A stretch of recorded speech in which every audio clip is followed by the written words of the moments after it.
ચીનની ધમકીથી પાકિસ્તાન ડરી ગયું, CPECના રક્ષણ માટે સૈનિકો ગોઠવ્યા।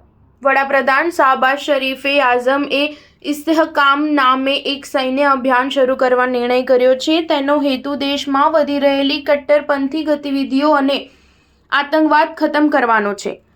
પાકિસ્તાને આ નિર્ણય ચીને આપેલી ધમકી પછી લીધો છે। ચીને ચાઇના પાકિસ્તાન ઇકોનોમિક કોરિડોર અંગે ચિંતા દર્શાવવા સાથે ધમકી પણ આપી છે। આ અભિયાન દ્વારા પાકિસ્તાન, બાલ્ટિસ્તાન અને POK સહિત તમામ રાજ્યોમાં ચલાવવામાં આવશે। આ નિર્ણય સામે પાકિસ્તાનના પૂર્વ વડાપ્રધાન ઇમરાન ખાનની પાર્ટી સહિત લગભગ તમામ વિપક્ષોએ વિરોધ કર્યો છે।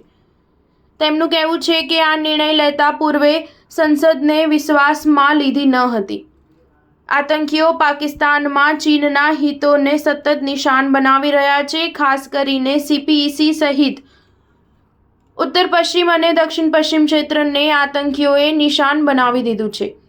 માર્ચ મહિનામાં જ આતંકીઓએ ચીનાઓ ઉપર હુમલા કર્યા હતા, તેમને લઈ જતા વાહનોને નિશાન બનાવ્યા હતા। દક્ષિણ પશ્ચિમે બલુચ લિબરેશન આર્મી દ્વારા ગ્વાદર પોર્ટ ઓથોરિટી કોમ્પ્લેક્સમાં ઘૂસણખોરીનો પ્રયાસ કરવામાં આવ્યો હતો। આ કોમ્પ્લેક્સ ચીનાઓ તૈયાર કરી રહ્યા છે, ત્યાં આત્મઘાતી બોમ્બ હુમલા થઈ રહ્યા છે, તેમાં અનેકના જીવ ગયા છે। આથી ચીન ભડકી ઉઠ્યું છે। પાકિસ્તાન ચીન સંયુક્ત બેઠકમાં એક ચીની અધિકારીએ કહ્યું હતું કે વિશ્વાસ સોના કરતાં પણ વધુ કિંમતી છે। પાકિસ્તાન પરથી ચીની નિવેશકોને વિશ્વાસ ઉઠી ગયો છે, તેનું કારણ અહીંની સલામતીની સ્થિતિ છે। આથી શાહબાઝ શરીફ હવે ચીન પાકિસ્તાન ઇકોનોમિક કોરિડોર તથા ચીની ઇજનેરો વગેરે જ્યાં કામ કરે છે તે સ્થળની તથા તેમના રહેણાંક વિસ્તારની સલામતી લશ્કરને સોંપી છે। સ્ટાર ન્યૂઝ 7 હંમેશા સચ્ચાઈની સાથે।